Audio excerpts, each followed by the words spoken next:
See what stock, what company is the most at risk? It's Facebook, and I think the setup segment you just did really outlines that either party that's in power, whether it's the Democrats or the Republicans after November, I think are going to go head on after Facebook.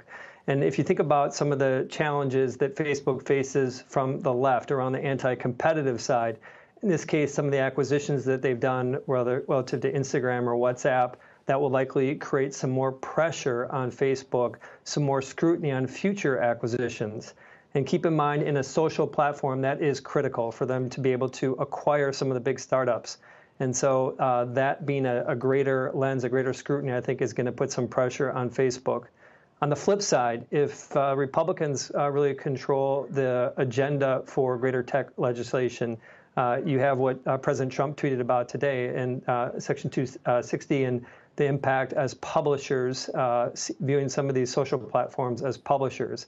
So in either case, I think that in that case, let's say if we take the publisher perspective, Facebook will be in a catch-22 effectively. This backs to this question about arbitrator of truth and ultimately what they can publish and what they stand for. And so they've wanted to stay away from that clearly. But either option, either road is not a good road for Facebook. And so I think some of the stock has reflected that. It's down 5% in the last month, versus some of the other tech giants are down fractionally. But I think Facebook is at most risk. So Gene, I mean, Facebook has been facing all kinds of regulatory and congressional scrutiny for the longest time, as far as I can remember now. Is there anything different this time around? Is there a real risk? Every time there's talk of this, it seems like it just goes on the back burner 6-9 months from now.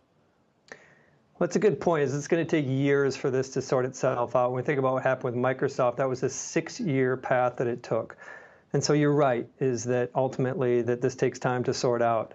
But at some point, there is enough pressure where there actually is changes that are made to the platform. I am surprised at how well Facebook has weathered the storms to date. If we think back to Cambridge Analytics, about some of the changes in the privacy and disclosures that they've had to do in Europe and bring some of those to the U.S., they've done a great job of navigating that. But at some point, I think one of these two avenues probably proceeds. Again, whether it makes it slightly more difficult for them to acquire that next big TikTok, that next big fast-growing social network, or create some pressure. And the simple way I would put it is that there's more substance behind this. We haven't had a piece of a one-year investigation, and so it is different than some of these other challenges that Facebook has faced. Shepard Smith here. Thanks for watching CNBC on YouTube.